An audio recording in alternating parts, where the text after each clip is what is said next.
안녕하십니까.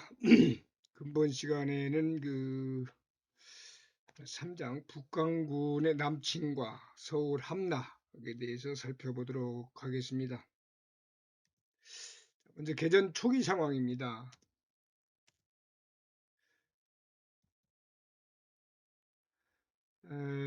1950년 6월 25일 새벽 4시에 북한군은 38도선을 넘어서 남침을 개시하죠. 그런데 이보다 앞서 766, 954 유격대 및 육전대가 상륙작전을 합니다. 어디에? 강릉 밑에 정동진과 임원진에 3시에 상륙을 하죠. 이게 어떻게 보면은 인천 상륙작전이나 원산 상륙작전보다도 먼저 이루어진 한반도 최초의 상륙작전일 수도 있습니다. 이렇게 되다 보니까 새벽 4시부터 막 1시간 동안 그 공격 준비 파괴 사격을 하고 그 후방에서는 정동진, 임원진의 육전대, 유격대가 상륙을 해서 막 이렇게 준동을 하고 하다 보니까 38선 인근하고 동해안 일대가 순식간에 아비규환이 벌어지는 거죠. 근데 한국군은 이때 어땠냐면은 그동안 앞서 시간에도 얘기했습니다만은 이제 경계 태세를 풀고 휴가 외출 외박을 전부 내보냈어요. 그래서 사단별로 약 한 57에서 60% 정도의 병력밖에 유지를 하지 않고 있었어요. 근데다가 이제 또 한국군이 어려움을 겪고 있었던 것은 전차가 한 대도 없어요. 그다음에 이제 자주포가 있긴 있었는데 대전차 무기도 보유하고 있지 않았고, 그러다 보니까 화력이 아주 지극히 이 북한군에 비해서 열세했던 거죠. 그러다 보니까 이제 그 전차에 직접 화염병을 집어 던지고 폭탄을 쥐고 전차에 뛰어들고 해도 전세를 뒤집는 데는 역부족이었던 거죠. 그런데다가 이제 날이 밝자 북한군 전투기가 김포공항을 또 폭격을 하고 또 서울시가지에 또 기총 소사도 하고 하니까 이제 막 이 전방으로부터 서울까지 이 공항이 이제 발생이 되는 겁니다. 이게 개전 초기 상황이에요. 이게 이제 당시 소련제 T-34, 그다음에 T-35, 85 전차입니다. 이런 전차를 대한민국 한국군은 하나도 안 갖고 있었어요. 그리고 전차를 안 갖고 있는 것뿐만 아니라 이 전차를 잡을 수 있는 그런 대전차 무기가 하나도 없었던 겁니다. 이게 안타까운 거죠. 이 개전 초기 상황을 좀 더 살펴보면은 38도선 부근에서 이제 이상지구는 24일 밤부터 이제 감지되기 시작했어요. 그래서 옹진반도에서 01시에 17년대가 보고를 했고, 문산 1사단에서 의정부 7사단에서 3시에 또 특이사항 보고했는데 이 보고가 참모총장한테는 06시에 보고돼요. 엄청나게 참 기가 막히게 빠른 거죠. 역으로 이렇게 이게 한밤중이라도 일어나서 보고를 해야 되는데, 그런데 아까 빠르다는 건 제가 너무 역설적으로 얘기한 겁니다. 근데 대통령한테는 몇 시에 대해서 보고가 되냐면은 10시경이나 보고돼요. 왜 그러냐면 이제 6시에 참모총장이 신성모 국방부 장관한테 보고하니까 그때는 일요일에서 국방부 장관은 일요일 날 누구 전화도 안 받는다 뭐 이렇게 얘기를 해서 뭐 시간이 지체되고, 또 10시에 대통령한테 보고했을 때 대통령은 또 연못가에서 또 낚시하고 있었대요. 그러다 보니까 이게 이 상황 전파 체계가 아주 엉망이었던 거죠. 그런데 이때는 이미 북한군이 앞서 갖고 들어오는 탱크가 춘천 군교까지 이제 도달했을 때란 말입니다. 그 대한민국은 건국 이래 48년도에 건국했잖아요. 건국 이래 최대 위기에 지금 봉착한 겁니다. 이게 이제 난풍을 준비하는 북한군의 장비들이에요. 이런 뭐 자주포, 그다음에 탱크들, 예, 그다음에 이제 오토바이하고 뭐 트럭 이런 거 있잖아요. 이제 북한은 이러한 그 남침 사실을 은폐하기 위해서 북침이라고 주장을 하잖아요. 그래서 남조선이 먼저 북침했기 때문에 자위 조치로서 반격을 가해 전쟁을 시작했다라고 김일성이 11시인가 방송을 해요. 그래서 이것은 남침 사실을 은폐하고 북침을 주장하여 전쟁의 책임을 한국에게 이제 떠넘기려고 했던 그런 수수죠. 근데 아직까지도 우리 국내에는 일부 인사들이 북한의 어떤 주장에 동조하면서 북침설을 주장하는 사람들이 꽤 있어요. 참 안타까운 현실입니다. 이것이 우리 그 젊은 사람들도 여기에 영향을 받아서 일부는 남침지 북침지 모르겠다 또는 북침이다 뭐 이렇게 얘기하는 사람들도 있어요. 역사는 똑바로 알아야 된다고 생각을 합니다. 자, 이게 이제 남침 직전의 북한군 전차부대 사진이에요. 다 위장 다 해놓고 해서 그 파이팅해서 싸우러 가자라고 하는 식의 지금 이 손을 들고 이렇게 하고 있잖아요. 이게 반격을 받아서 공격을 받아서 반격할 것 같으면 얘들이 이런 결의를 다지고 뭐 이렇게 할 시간적 여유가 없었겠죠. 그죠? 그래서 남침 사실을 보여준 어떤 사진이라고 이렇게 이제 해석을 할 수가 있습니다. 자, 남침의 증거는 이제 하나씩 한번 살펴볼게요. 자, 당시에 한국군은 약 10만 명, 북한군은 20만 명이었습니다. 전차 보유대수 한국군은 0대, 예, 북한군은 242대나 돼요. 게임이 안 되는 거죠. 그 다음에 전방 병력 배치 현황을 보면은 한국군은 4개 사단, 북한군은 9개 사단이에요. 나머지 연대 여단 이런 거 볼 때 이러한 이 병력 비율로 봐도 한국군이 북침했다는 것은 그 앞뒤가 맞지 않는 거죠. 자, 이제 그다음에 이제 이 한국군이 38도선 2부로 공격 혹은 진격한 사실이 없습니다. 근데 일부는 뭐 해주에 진입했다라고 하는데 이것은 북한이나 북침을 주장하는 사람들이 하는 얘기인데 이것은 사실이 아니다라고 밝혀졌죠. 오부로. 그 이제 북한군은 오직 이남을 향해서 진격했고 공격했다. 38도선 부근에서 개전이 됐을 때 방어했거나 뒤로 밀려난 사실이 없어요. 우리가 북침했다고 할 수가 없죠. 북침했으면 조금이라도 뒤로 밀려났거나 방어했을 거 아닙니까? 방어도 안 했어요. 그럼 북침이라고 볼 수가 없는 거죠. 그 다음에 이제 그 전쟁 중에 북한군의 계획을 했는데 거기에 보면은 제목이 선제 타격 계획이라고 적혀 있어요. 선제 타격 계획이라고. 이걸로 볼 때 이 남침이 확실하고 또 그다음에 러시아에서 발견된 이제 오래돼서 이제 폐기 처분이 돼서 공개되는 그런 문서에서도 남침 계획이 드러나 있습니다. 그다음에 이제 이게 옐친이잖아요. 옐친이 전달한 고문서에도 바로 이렇게 49년도에 김일성이 스탈린하고 회담하고 그다음에 무력에 의한 조선 통일에 관한 지도부 의견을 견해를 타진했다라고 이렇게 한 내용을 옐친이 전달해 줬어요. 그다음에 김일성이가 또 슈티코프 북한 주재 소련 대사관한테 대남국의 필요성을 주장한 8월 14일자 그다음에 1950년 4월 달에 김일성하고 스탈린이 또 모스크바 회담에서 북한의 통일과업에 스탈린이 동의하는 그런 기록들 그다음에 이제 마오쩌둥이 한테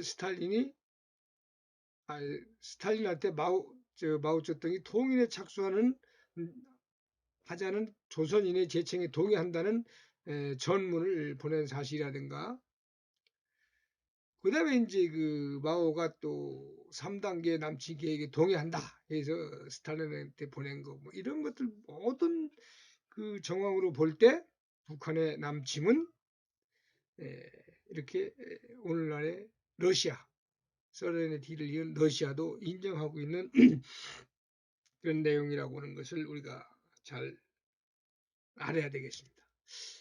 그럼 개전 초기의 주요 전투에 대해서 한번 살펴보도록 하죠. 자, 주요 전투는 옹진반도 전투로부터 동해안 일대 전투까지 뭐 5개로 크게 나눠서 볼 수가 있겠어요. 자, 먼저 전반적으로 볼 때 북한군은 기습 공격으로 기선을 제압해서 그 한국군이 혼란에 빠지면서 상당히 북한은 우세한 그런 그 상황에 그 전황을 유지하고 있었고, 한국군은 서부, 중부, 동부 전 전선에서 대응했으나 병력 및 숫자, 그다음에 전투력 열세에서 아주 열세해서 전반적으로 그 열악한, 그래서 그 이 북한군이 우세한 상황이었다면은 한국군은 열세한 상황이었다 이렇게 볼 수가 있는 거죠. 그래서 남침 기동 계획을 쭉 보면은 이렇게 이제 38도선이죠. 여기 그 요렇게 된 것이 이제 이 옹진반도 공격하는 북한군 6사단 1년대하고 38여단 이제 경비여단이에요. 이 옹진반도를 공격해죠. 6사단은 또 이짝 연안군에서 김포반도 쪽으로 이제 공격을 또 하고, 그다음에 이제 여기에 이제 그 105 전차 연대가 이제 배속이 됐죠. 그다음에 이제 1사단은 개성문산에서 서울을 공격합니다. 그다음에 이제 이 3사단과 그 몇 사단이 잘 안 보이네요. 이제 2사단은 3사단과 7사단은 여기 이제 그 의정부 죽선에서 동부천 통해서 서울을 공격을 하고, 이렇게 해서 이제 사실은 이렇게 보면 요게 이제 이게 이 좌측은 이 요 세 개가 군단 표시입니다. 요거 1군단이고 요게 2군단입니다. 2군단에는 2사단이 춘천으로, 12사단이 양구로, 그다음에 이제 그 5사단이 동해안으로, 이렇게 5대 동해안에는 여기 그 안인진리와 그 걸로 상륙작전에서 밑에서부터 치고 올라가는 걸로 이렇게 돼 있어요. 정동진과 안인진에서. 그러니까 아군 8사단은 뭐 이렇게 몰리게 되는 거죠. 그 다음에 이제 이 1군단의 의정부 동두천 축선이 주공이에요. 그 다음에 2군단에서는 이 춘천 축선이 또 주공이에요. 그래서 이 춘천으로 하던 2군단의 주공은 춘천을 통과해서 홍천을 통해서 서울 그 밑에 그 수원이라든가 안산 이쯤까지 쭉 치고 들어왔고 서울을 원거리 포위하고 압박해서 서울을 그 탈취하겠다라고 하는 이런 계획을 갖고 이제 선제 공격 타격 계획을 갖고 이제 전쟁을 일으킨 거죠. 근데 이제 이 개전 초기 옹진반도는 바로 여기 옹진반도예요. 38선이. 여기는 지금 이게 놓고 나가면 안 되잖아요. 그러니까 옹진반도는 별도로 공격을 한 겁니다. 그 17년대가 지키고 있었는데 이게 연대가 45km밖에 안 돼요. 연대 병력이 당시에 전부 다 휴가 나가고 800몇 밖에 안 남았었어요. 근데 이게 연대가 구모가 오니까 결국 그 고립돼서 그 괴멸될 우려가 있는 데다가 이 개성문산 쪽에서는 또 바로 또 이 옹진반도보다도 더 빨리 이 후퇴를 해요. 그러니까 이 옹진반도 고립되잖아요. 그래서 할 수 없이 애들은 27일 날 8일 날 LST 2대로 해서 인천으로, 그 다음에 여기 민간 화물선 타고 해서 수원으로 막 이렇게 갖고서 전부 나중에 이제 그 한강 이남에서 그 갈 때 예비 전력으로 이제 들어가게 되죠. 이 옹진반도 17년대 이렇게 해서 이제 여기서 터지고 나온 겁니다.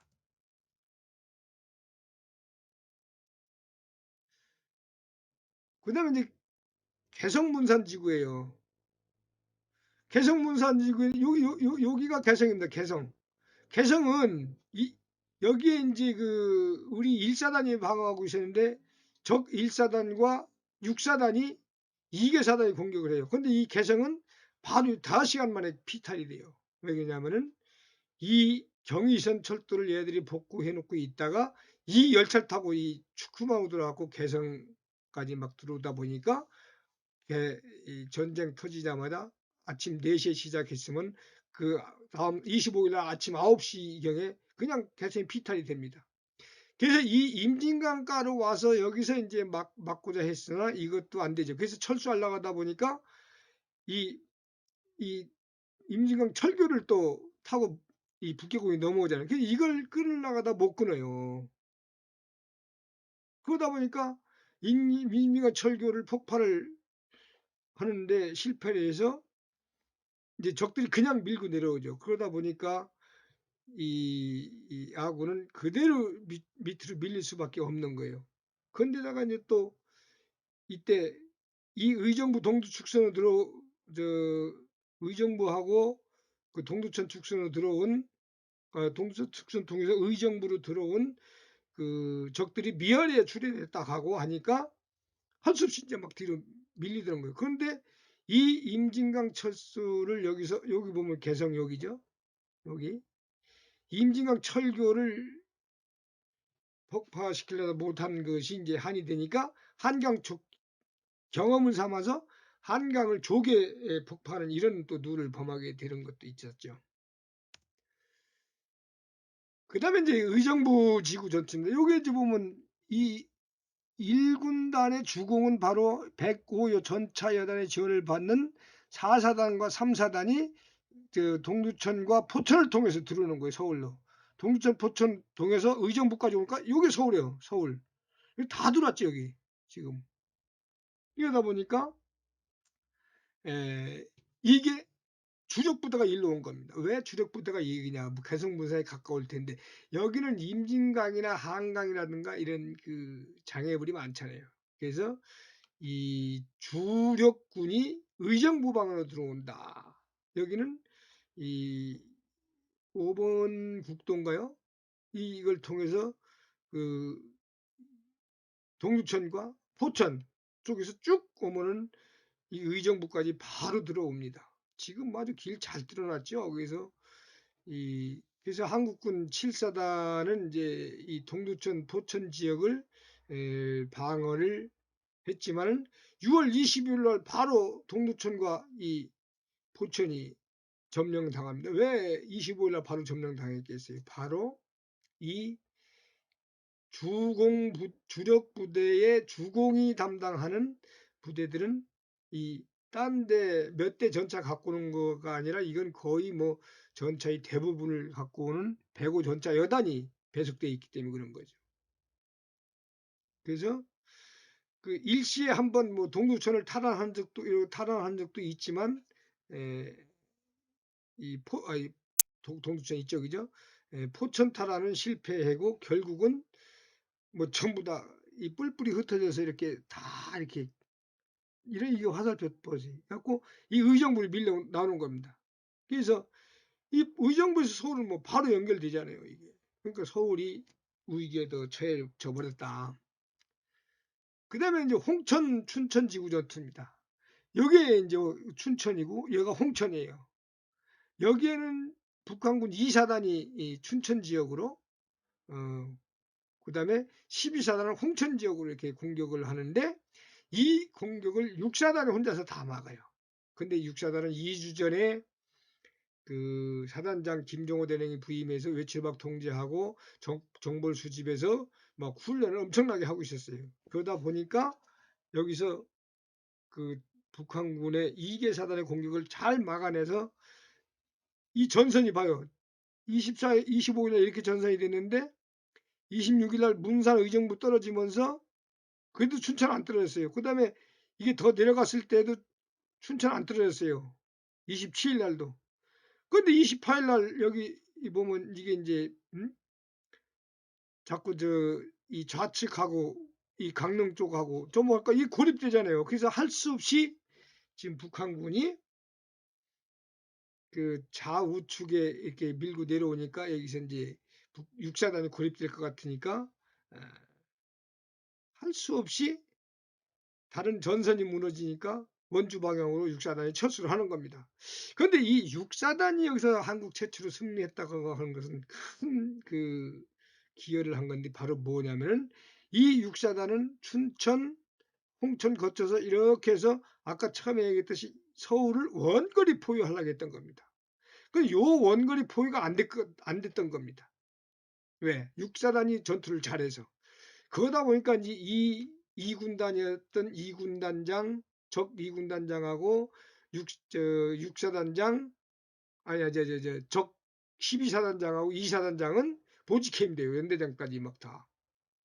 왜? 이 서울을 원거리 포위를 못하다 보니까 전방에서 철수했던 한국군이 한강 남쪽에서 방어선을 쳤거든요.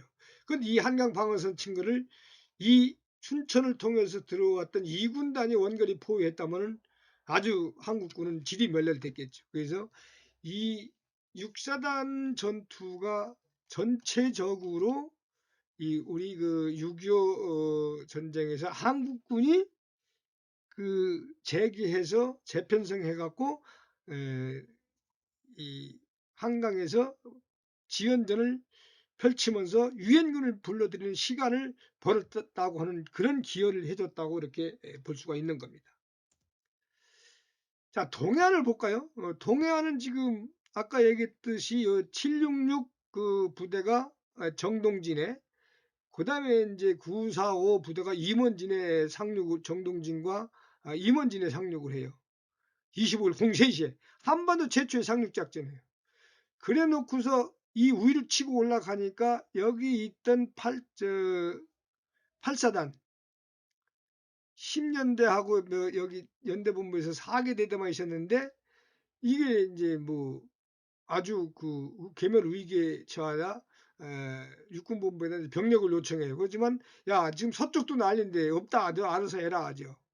그래서 이 21년대 후방에서 바로 그 공비 토벌 작전, 삼척 공비 토벌 작전에 투입됐던 21년대가 구하러 이 강을 탈환하러 갔지만 이 10년대하고 21년대가 만나야 되는데 적들 때문에 잘 못 만나갖고 결국은 이 강릉 탈환도 실패를 하고 적들이 워낙 위에서 밑에서 막 밀어 올리니까 어디로 빠집니까? 갈 데가 없잖아. 이렇게 제천 원주로 이렇게 철수해 버리는 겁니다. 이렇게 제천 원주 이렇게. 이후 북한군은 아무런 저항도 받지 않고 쭉 남 밑으로 내려가는 겁니다. 나중에 이제 영덕에서 그 3사단이 올라올 때까지 그냥 휘파람 불며 가는 거예요. 얘들은. 이렇게 됐던 겁니다. 자, 초기 전투 그 일방적인 초기 전투 패배는 예견돼 있었다. 병력이 없었다. 북한군의 기습난투에 대처하는 정부가 실책이었다. 이승만 대통령 피난 갔잖아요. 군수념에 근거 없는 무조건 하고 상황 파악도 안 하고 신의주 가서 신의주까지 진격하겠다고 막 최병덕이 큰소리 쳤잖아요. 그래서 결국은 아주 열세한 상황에도 불구하고 그나마 육사단이 활약했고 했던 것은 이 장병들이 열심히 싸웠던 것이다 라고 이렇게 볼 수가 있다고 봅니다. 자, 이것이 바로 육사단 장병들이 적 2사단과 12사단을 물리치는데 기여했던 16포병대대가 사용한 105mm M3 곡사포입니다. 이걸로다가 이제 직접 대놓고 이 전차를 경면에서 쏜다든가 해가면서 육사단 동부전선 춘천 홍천지구 전투를 승리로 이끌었기 때문에 한국이 재개할 수 있는 그런 발판을 만들었던 것이다 라고 이렇게 설명할 수가 있겠습니다. 자, 여기까지 마치도록 하겠습니다.